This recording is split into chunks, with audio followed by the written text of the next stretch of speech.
What is up, beer tubers? Eric coming back at you with yet another Central Waters beer review. Today I dug into the cellar to take a gander at a 2011 variant of Bourbon Barrel Stout.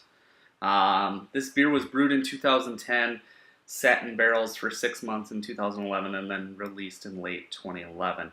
I believe it was released in December.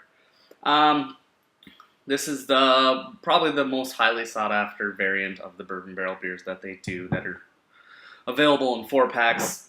I have not had the 2011 in a while, probably a good year, so I'm excited to see how this one is molded in the cellar. It's my last one. I've read that age does this beer wonders, but can quickly turn. So we're going to see.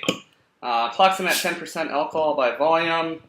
Again, using my fancy-dancy Central Waters glass, and already I can just smell Bourbon Barrel. Again, in previous Central Waters reviews, you'll see it pours a little thin, but in the glass looks nice and opaque. So, pinky's worth a head. Can't really see any amber or brown hues in the light. Maybe a little bit of mocha. But yeah, looks really nice in the glass. Let's get the nose. Wow. There's almost like this, it's amazing when you first get this beer fresh, it's just super Bourbon Barrel. Like, I mean, that's all you get almost is barrel, but this is kind of melded into this toffee, vanilla, almost marshmallow, caramel, Bourbon Barrel, oak, chocolate, hints of espresso, roasted malt. There is a faint hint of booze on the back end. Yet overall, smelling as good as ever, so let's get into it. Cheers.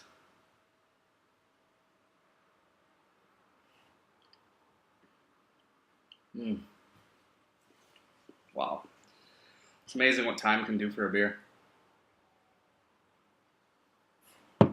Yeah, immediately I just get tons of barrel, toffee, vanilla, macadamia, just this like nutty, just amazing barrel character. Almost plays into marshmallow.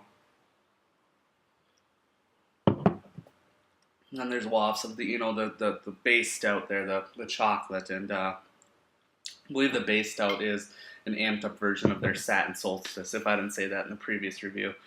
But wicked tasting. Mouthfeel is on the thinner side, but I think it really plays into the drinkability of the beer. No, this version spent 6 months in barrels, where the previous version I reviewed spent a full year in bourbon barrels. I think the mouthfeel is a little bit better, if I can remember correctly. Sorry, I've got a evil fly here, and that usually doesn't happen in our household, but summers, that'll do it to you.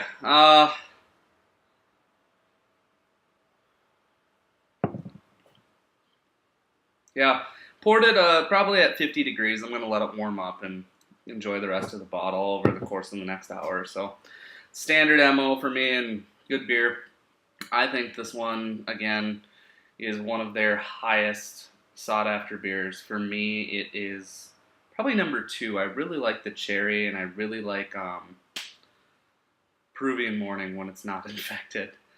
But cheers to Anello and Paul for brewing this phenomenal beer back in the day before anyone was really doing it and getting their barrel program on the map.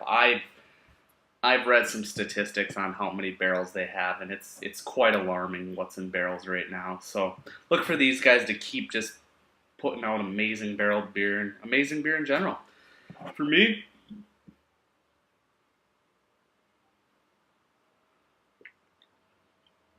like, I do classify it as a poor man's BCBS just because of mouthfeel and price, but I think it's like just a tad notch below. And for me, I've got to go like a 94 out of 100. The only things I can knock is mouthfeel is a little thin, appearance is a little thin in the glass, but that's really it. The flavors are spot on, and if it was just amped up a hair more, like think Founders Imperial Stout quality, viscosity, I mean, we'd be looking at 97, 98, possibly 100. So cheers, guys. Thanks for watching another Central Waters beer review. I'll be back for another one. Respect beer.